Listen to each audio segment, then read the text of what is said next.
+1 commerce computer application, +1 computer science, computer networks എന്ന് പറയുന്ന ചാപ്റ്ററിൻ്റെ അവസാനത്തെ ഭാഗത്തേക്ക് എല്ലാവർക്കും സ്വാഗതം. ഇന്ന് നമ്മൾ ആദ്യം പഠിക്കാൻ പോകുന്നത് നെറ്റ്വർക്ക് പ്രോട്ടോക്കോൾ എന്താണെന്നാണ്. നോർമലി പ്രോട്ടോക്കോൾ എന്ന് പറഞ്ഞു കഴിഞ്ഞാൽ നമുക്കറിയാം സെറ്റ് ഓഫ് റൂൾസ് ആൻഡ് റെഗുലേഷൻസിനെയാണ് നമ്മൾ പ്രോട്ടോക്കോൾ എന്ന് പറയുക. ഇവിടെ നെറ്റ്വർക്ക് പ്രോട്ടോക്കോൾ എന്താണെന്ന് വെച്ച് കഴിഞ്ഞാൽ ഒരു നെറ്റ്വർക്ക് എന്ന് പറയുമ്പോൾ നമുക്കറിയാം ഡിഫറെൻറ്റ് ഡിവൈസുകൾ ഉണ്ടാവും, ഒന്നിലധികം കമ്പ്യൂട്ടേഴ്സും അല്ലെങ്കിൽ പ്രിൻ്ററും എല്ലാം കൂടെ ചേർന്നതായിരിക്കില്ല ഒരു നെറ്റ്വർക്ക് എന്ന് പറയുന്നത്. ആ നെറ്റ്വർക്കിലുള്ള ഓരോ ഡിവൈസുകളും തമ്മിൽ പരസ്പരം അങ്ങോട്ടും ഇങ്ങോട്ടൊക്കെ ഡാറ്റകൾ ഇൻ്റർചേഞ്ച് ചെയ്യുമ്പോൾ പാലിക്കേണ്ട ഒരു കൂട്ടം നിയമങ്ങളാണ് നെറ്റ്വർക്ക് പ്രോട്ടോക്കോൾ എന്ന പേരിൽ അറിയപ്പെടുന്നത്. ഈ നെറ്റ്വർക്ക് പ്രോട്ടോക്കോളാണ് എന്താണ് കമ്മ്യൂണിക്കേറ്റ് ചെയ്യേണ്ടത്, അല്ലെങ്കിൽ എന്ത് ഡാറ്റയാണ് അയക്കേണ്ടത്, എപ്പോഴാണ് ഡാറ്റകൾ എക്സ്ചേഞ്ച് ചെയ്യേണ്ടത്, അതുപോലെ തന്നെ എങ്ങനെയാണ് അത് ചെയ്യേണ്ടത് എല്ലാം തീരുമാനിക്കുന്നത് ഈ പ്രോട്ടോക്കോൾസ് ആണ്. ഇനി നമുക്ക് അടുത്തത് വ്യത്യസ്തങ്ങളായിട്ടുള്ള ഒരു കൂട്ടം പ്രോട്ടോക്കോളുകൾ നമുക്ക് നോക്കാം.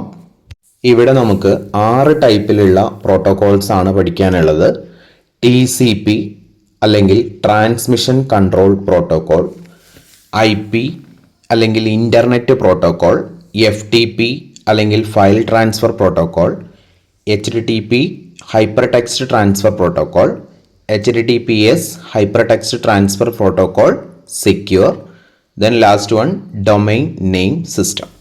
ഇനി നമുക്ക് ഇത് ഓരോന്നും എന്താണെന്ന് നമുക്ക് നോക്കാം. ആദ്യത്തെ ട്രാൻസ്മിഷൻ കൺട്രോൾ പ്രോട്ടോക്കോൾ അല്ലെങ്കിൽ TCP ആണ്. ഇവിടെ ഒരു നെറ്റ്വർക്കിൽ സോഫ്റ്റ്വെയറുകൾ അല്ലെങ്കിൽ ആപ്ലിക്കേഷൻ പ്രോഗ്രാമുകളൊക്കെ വെച്ചിട്ട് രണ്ട് ഡിവൈസുകൾ തമ്മിൽ അങ്ങോട്ടും ഇങ്ങോട്ടൊക്കെ ഡാറ്റകൾ ട്രാൻസ്ഫർ ചെയ്യാൻ വേണ്ടിയിട്ടാണ് TCP എന്ന് പറയുന്ന പ്രോട്ടോക്കോൾ ഉപയോഗിക്കുന്നത്.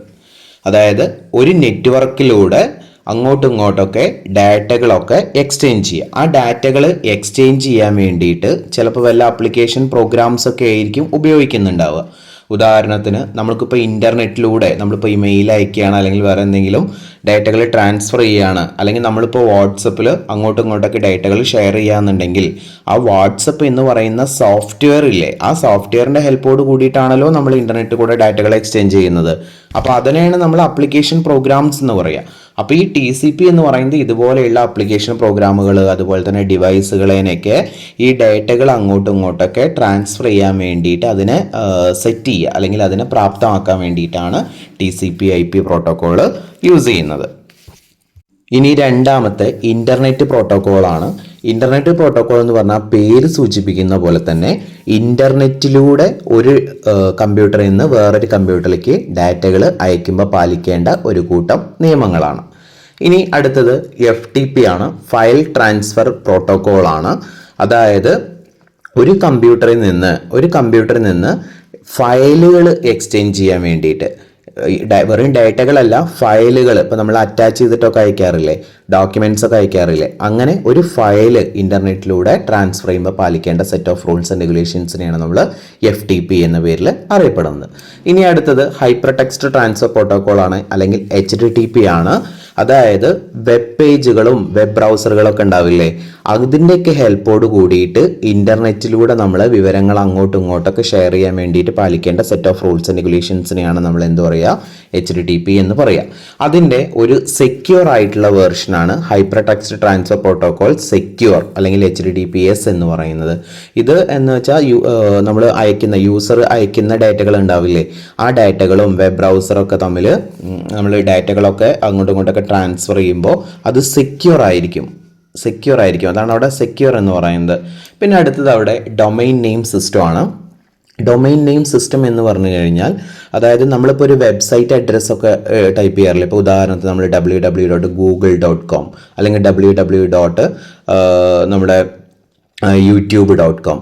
അപ്പോൾ ഇവിടെ നമ്മൾ ഈ ടൈപ്പ് ചെയ്യുന്ന യൂട്യൂബിനും അതുപോലെ തന്നെ ഇൻസ്റ്റാഗ്രാമിനും അല്ലെങ്കിൽ നമ്മൾ ഈ വാട്സപ്പ് അതൊന്നും ആവില്ല, അല്ലെങ്കിൽ ഗൂഗിൾ അതൊന്നും ആവില്ല ഇൻ്റർനെറ്റിലുള്ള മെയിൻ സെർവറിൽ സേവ് ചെയ്തിട്ടുണ്ടാവുക. കാരണം നമുക്ക് ആ മെയിൻ സെർവറിൽ നിന്നാണല്ലോ, ഇൻ്റർനെറ്റിലുള്ള മെയിൻ സെർവറിൽ നിന്നാണല്ലോ നമ്മൾ ഏത് വെബ്സൈറ്റ് ആണെങ്കിലും ആക്സസ് ചെയ്യുമ്പോൾ നമുക്ക് കിട്ടുന്നത്. അപ്പോൾ ഇവിടെ ഇൻ്റർനെറ്റിൽ ഈ യൂട്യൂബും ഈ ഫേസ്ബുക്കും ഒന്നും അങ്ങനെ ആവില്ല സ്റ്റോർ ചെയ്തിട്ടുണ്ടാവുക.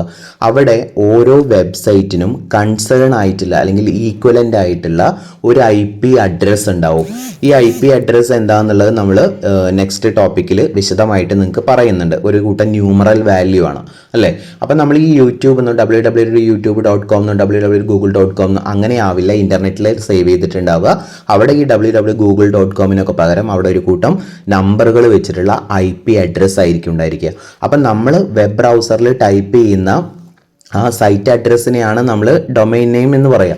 ആ ഡൊമൈൻ നെയിംസിനെ നമ്മൾ എന്ത് ചെയ്യുന്നറിയോ, IP അഡ്രസ്സുകളാക്കി മാറ്റും. അങ്ങനെ IP അഡ്രസ്സുകളാക്കി മാറ്റാൻ വേണ്ടിയിട്ട് നമ്മൾ യൂസ് ചെയ്യുന്ന, നമ്മളെ ഹെൽപ്പ് ചെയ്യുന്ന അല്ലെങ്കിൽ പ്രവർത്തിക്കുന്ന ഒരു കൂട്ടം റൂൾസ് ആൻഡ് റെഗുലേഷൻസിനാണ് ഡൊമൈൻ നെയിം സിസ്റ്റം എന്ന് പറയാം. ഓക്കെ, ഇനി നമുക്ക് പഠിക്കാനുള്ളത് identification of computers over a network എന്നുള്ളതാണ്.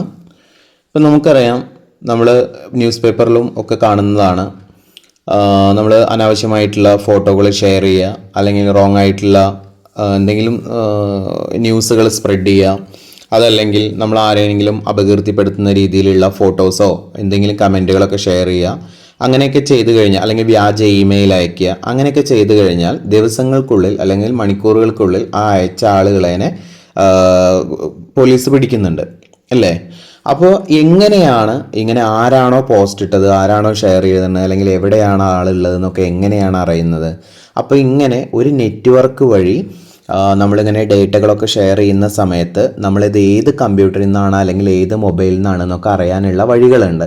അപ്പോൾ എങ്ങനെയാണ് ഒരു നെറ്റ്വർക്കിലുള്ള ഡിവൈസുകളെ ഐഡൻറ്റിഫൈ ചെയ്യുന്നത്?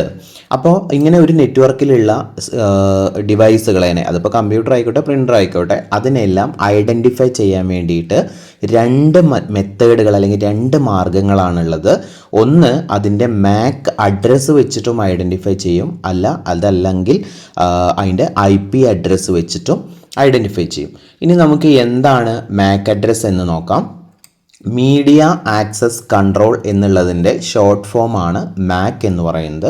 നമുക്കറിയാം, ഒരു നെറ്റ് കണക്ട് ചെയ്യണമെന്നുണ്ടെങ്കിൽ നമുക്ക് നമ്മുടെ കമ്പ്യൂട്ടറിൽ NIC വേണം, നെറ്റ്വർക്ക് ഇൻ്റർഫേസ് കാർഡ് വേണം, നിങ്ങൾക്ക് എല്ലാവർക്കും അറിയാം അല്ലേ. അപ്പോൾ ഇവിടെ ഈ MAC എന്ന് പറയുന്നത് അല്ലെങ്കിൽ MAC എന്ന് പറയുന്നത് ഈ NIC നെറ്റ്വർക്ക് ഇൻ്റർഫേസ് കാർഡ് നമ്മൾ പഠിച്ചിട്ടുണ്ടായിരുന്നു. ഓരോ NICക്കും ഓരോ 12 അക്ക ഹെക്സാഡെസിമൽ അഡ്രസ്സ് ഉണ്ടായിരിക്കും. അതായത് നമ്മുടെ കമ്പ്യൂട്ടറിലുള്ള NIC നെറ്റ്വർക്ക് ഇൻ്റർഫേസ് കാർഡ് ഉണ്ടല്ലോ, ആ നെറ്റ്വർക്ക് ഇൻ്റർഫേസ് കാർഡിന് ഒരു 12 അക്കങ്ങളുള്ള ഹെക്സാഡെസിമൽ അഡ്രസ്സ് ഉണ്ടായിരിക്കും. എന്തുകൊണ്ടാണ് ഹെക്സാഡെസിമൽ അഡ്രസ്സ് എന്ന് പറയുന്നത്? 0 to 9 A to F അല്ലേ. അപ്പോൾ അങ്ങനെ അത്രയും 12 അക്കങ്ങളുള്ള ഹെക്സാഡെസിമൽ അഡ്രസ്സ് ഉണ്ടായിരിക്കും. ആ അഡ്രസ്സിനെയാണ് നമ്മൾ MAC അഡ്രസ്സ് അല്ലെങ്കിൽ MAC ID എന്ന് അറിയപ്പെടുന്നത്. ഇനി അതിൻ്റെ 12 അക്കത്തിലെ ആദ്യത്തെ 6 അക്കം എന്ന് പറയുന്നത് അത് ഉണ്ടാക്കിയിട്ടുള്ള ആ NIC ഉണ്ടാക്കിയിട്ടുള്ള ആ മാനുഫാക്ചറർ അല്ലെങ്കിൽ ആ കമ്പനി അല്ലെങ്കിൽ ആ നിർമ്മാതാവ് ഉണ്ടാവില്ലേ, അവരുടെ ID നമ്പറും രണ്ടാമത്തെ 6 അക്കങ്ങൾ എന്ന് പറയുന്നത് ആ NICയുടെ സീരിയൽ നമ്പറുമാണ്. ഇപ്പം നിങ്ങൾക്ക് സ്ക്രീനിൽ കാണുന്നുണ്ട് 6 ഭാഗങ്ങളുള്ള 12 ഹെക്സാഡെസിമൽ അഡ്രസ്സുകളുള്ള ഒരു MAC ID നിങ്ങൾക്ക് കാണുന്നുണ്ട്. അതിന് ഓരോ ബോക്സിലായിട്ട് നമ്മൾ സെപ്പറേറ്റ് ചെയ്തിട്ടുണ്ട്. അതായത് ആദ്യത്തെ 6 എണ്ണം, രണ്ടാമത്തെ 6 എണ്ണം അല്ലേ.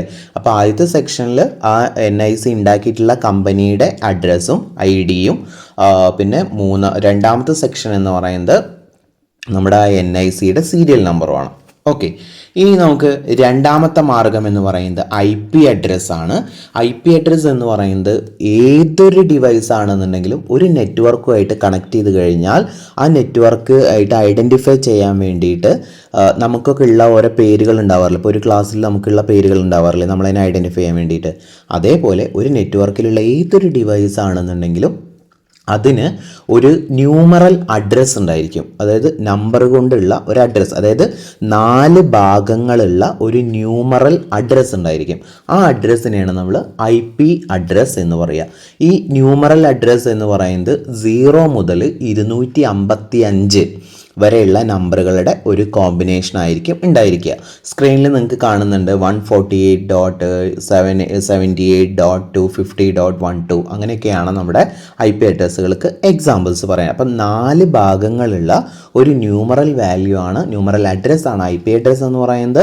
നെറ്റ്വർക്കിലുള്ള ഓരോ നോഡിനെയും അല്ലെങ്കിൽ ഓരോ ഡിവൈസിനെയും തിരിച്ചറിയാൻ വേണ്ടിയിട്ടാണ് ഈ അഡ്രസ്സ് യൂസ് ചെയ്യുക. അപ്പോൾ നമ്മൾ 2 മെത്തേഡുകൾ നമ്മൾ പഠിച്ചു. MAC ID വെച്ചിട്ടും IP അഡ്രസ്സ് വെച്ചിട്ടും നമുക്ക് കമ്പ്യൂട്ടറുകളെ അല്ലെങ്കിൽ ഡിവൈസുകളെ നമുക്ക് നെറ്റ്വർക്കിൽ നമുക്ക് ഐഡൻറ്റിഫൈ ചെയ്യാൻ പറ്റും. ഓക്കെ, നമുക്ക് നോക്കാനുള്ളത് URL ആണ്, യൂണിഫോം റിസോഴ്സ് ലൊക്കേറ്റർ ആണ്.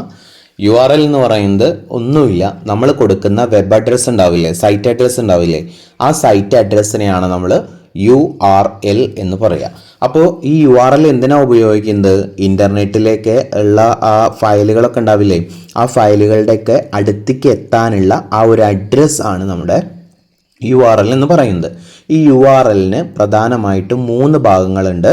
നിങ്ങൾ URLന് എക്സാമ്പിൾ അവിടെ സ്ക്രീനിൽ കാണുന്നുണ്ട്. അതായത് http://www.dhsckerala.gov.in/index.html. ഇതൊരു URLന് എക്സാമ്പിളാണ്. അപ്പോൾ ഇവിടെ ഈ URLന് പ്രധാനമായിട്ടും 3 ഭാഗങ്ങൾ നിങ്ങൾക്ക് കാണുന്നുണ്ട്, സെപ്പറേറ്റ് ചെയ്ത് കാണുന്നുണ്ട്. ഒന്നാമത്തെ ഭാഗം എന്ന് പറയുന്നത് പ്രോട്ടോക്കോളാണ്, രണ്ടാമത്തെ ഭാഗം എന്ന് പറയുന്നത് ഡൊമൈൻ നെയിമാണ്, മൂന്നാമത്തെ ഭാഗം എന്ന് പറയുന്നത് ഫയൽ നെയിമാണ്. അതായത് ഒന്നാമത്തെ ഭാഗം നമുക്കറിയാം, പ്രോട്ടോക്കോൾ എന്താണെന്ന് അറിയാം, set of rules and regulation ആണ്. നെറ്റ്വർക്ക് വഴി ഡാറ്റകൾ ട്രാൻസ്ഫർ ചെയ്യും, വെബ്സൈറ്റ് വഴി ഡാറ്റകൾ ട്രാൻസ്ഫർ ചെയ്യുമ്പോൾ പാലിക്കേണ്ട set of rules and regulation ആണ്. രണ്ടാമത്തെ ഡൊമൈൻ നെയിമാണ്, നമ്മൾ ആദ്യമേ പഠിച്ചിട്ടുണ്ട്, സൈറ്റ് അഡ്രസ് ആണ് ഡൊമൈൻ നെയിം എന്ന് പറയുന്നത്. മൂന്നാമത്തെ ഫയൽ നെയിമാണ്. ഫയൽ നെയിം എന്ന് പറഞ്ഞു കഴിഞ്ഞാൽ അതായത് ഈ DHSC കേരള എന്ന് പറയുന്ന സൈറ്റിൻ്റെ ഉള്ളിലുള്ള ഇൻഡെക്സ് എന്ന് പറയുന്ന വെബ് പേജാണ് നമുക്ക് ഓപ്പൺ ചെയ്യേണ്ടത് എന്നാണ് ഇതിൻ്റെ അർത്ഥം. അപ്പോൾ URLകൾക്ക് മനസ്സിലായല്ലോ. അപ്പോൾ ഇതോട് കൂടിയിട്ട് നമ്മളുടെ കമ്പ്യൂട്ടർ നെറ്റ്വർക്ക്സ് എന്ന് പറയുന്ന ഈ ചാപ്റ്റർ അവിടെ കംപ്ലീറ്റ് ആയി. ആർക്കെങ്കിലും ഇതിൻ്റെ PPT നോട്ട് ആവശ്യമുണ്ടെന്നുണ്ടെങ്കിൽ താഴെ കമൻറ്റ് ചെയ്താൽ മതി. ഓക്കെ.